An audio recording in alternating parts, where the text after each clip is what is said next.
We're gonna take this one more time. 5, 6, 7, 8. Action. In and out of love. Baby, in and out of love. In and out of love. One of my longtime clients. He's a hell of a writer with an impressive portfolio of songs. Wants to see his work come to life. I Hate Tom Petty is a coming-of-age rock and roll movie. It's kind of your classic boy meets girl, boy and girl start having a tumultuous relationship, boy and girl make really good music, boy and girl's band starts to take off. It's not like a musical where you sing because you can't speak anymore, but it is a movie that's centered around the making of music and sort of the creation of a band. It's a film about following your own path versus the paths that others have chosen for you.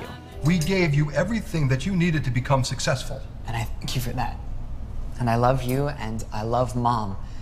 But seriously, Dad, there is so much more to life than money. Bob is an interesting character. To me, he's incredibly career-driven. I think it's sort of his hubris, if you will, the character. He's so career-minded, and it's because he comes from a very career-minded family. His father and his brother specifically. I think he lives, eats, sleeps, breathes music.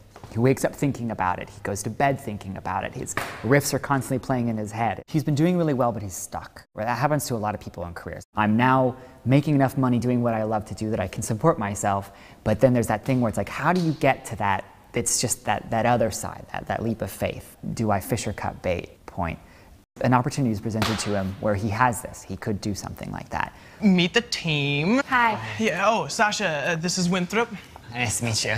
And that's Kitt. Hi. Hi. Pleasure.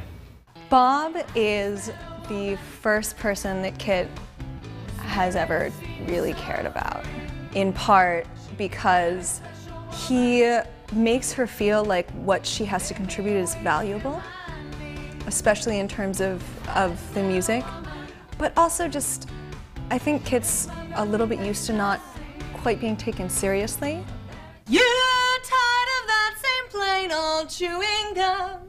Just try a double-layered flavor-blasted gum from icy hot to spicy, cold and blue. I feel like Kitt's relationship with her music is, at least in the time period that the film covers, is so sort of tied in with her relationship with Bob and with the band.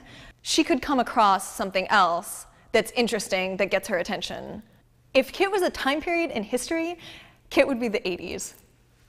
In a big city, all fun, all the time, no responsibility taken whatsoever. My name is Josie Smith, and I play Sasha. She is, she kind of walks to the beat of her own drum.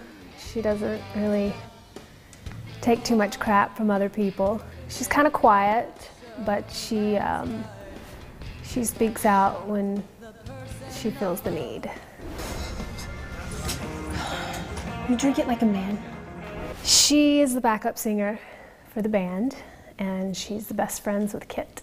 They've known each other for several years. She's very protective of Kitt. She's very protective of Kitt's feelings and the guys that she tends to date. And so she's a little leery of Bob. Sasha is looking at this as a meal ticket. She doesn't want there to be a crossover in the band of coming between personal and business, because as history of bands go, we know that tends to cause problems. Like your boots match your nails. Oh God, we were just fooling around, and Eric and his offbeat humor. And it's a total cheesy pickup line, but it was so priceless. Keith is sort of the water that moves the rock, if you will. If Bob's a rock, then Keith is what kind of keeps him afloat. But they have a really great friendship. They've been friends since high school. They live in the same small town area. They're both musicians. And the nice thing about Keith is that Keith is the foil to, on a more thematic note, to Bob's character. Keith allows people to enjoy the comedic aspects of it when I don't really think that Bob has much of a sense of humor. So I think Keith sort of has Bob's sense of humor for him. What was that? Winthrop! Oh, where's the metronome, huh?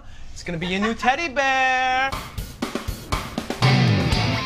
Working with music with film is a very difficult challenge. It always is. I mean, films in general are a challenge, but then you throw in a whole another anomaly of working with music, and then original music at that. We were given the music ahead of time to learn. It was just on recorded previously, so we had to learn it by ear. I do read sheet music, but I tend to learn better by ear. And we needed to come up with harmonies, so I have a little experience with that. And we all just kind of sat around, and I would come up with a harmony for this person and a harmony for this person, and we would work it out. And if it worked, we kept it, and if it didn't, we'd try something else. I got to talk to my friends who are into music and be like, yeah, you know, we're filming at Toads, whatever. You know, I'm playing at Toads. It's one of those things where it's a staple. It's like a classic. It's like, you know, Leeds or the Old Vic. It's like one of those kinds of places. If you go down a flight of stairs, downstairs, there's literally like the name of every band who's played there is like written on the wall, and it's like, you know, it's like an 8-foot long wall with like, you know, 1-inch high letters, just like the whole thing, just like lines and lines and lines and lines. Oh man, it was like, I felt totally unworthy. I will always hold that memory dear because it'll probably never happen again. The other thing that's really nice for that production was actually that was our last day of shooting at Toads. So not only did we have the last, you know, 11 days of shooting, but it culminated at this great old rock place. I mean, we shot a feature-length film in 12 days. It's a feat unto itself, really, for anybody who's in the know. I felt like she, especially being 19, like she handled the stress of trying to put something together like a feature film really well. She's very smart girl, very wise, intelligent girl, and it was really a pleasure to work with Isla. She had such a clear idea of the film in her head that she was very adamant about how she wanted it done, and she didn't do it in a bossy or this is my project. She just had a very clear, concise, and even manner of getting it across to everybody who was working. I think we all were like, it was the kind of thing where you just got on board with it. And I'd go up and be like, what am I wearing in this scene? And she'd be like, oh, you had this last scene, so you need to be wearing this. And I'm like, man. You know, like normally there's somebody on set who gets paid specifically to do just that. I think she's amazingly talented. I think she's got a really great career ahead of her in film. Grab your phone, would you, darling? Is that for me? We had an awesome cast. We really did. We all stayed in a house together and sort of lived and worked and basically spent all of our time together, whether it was on set or transitioning or at home. It was really special. I've rarely had such a sort of easy, natural time working with someone. We seemed to just kind of like, it was like we all went to high school together, hadn't seen each other in 15 years, and then ran into each other again and just picked up right where we left off, skipping everything prior to that. We had not gone to high school, we had, you know, hadn't had the 15 years we were separate. We all kind of got together and felt like we already knew each other. I don't really hate Tom Petty.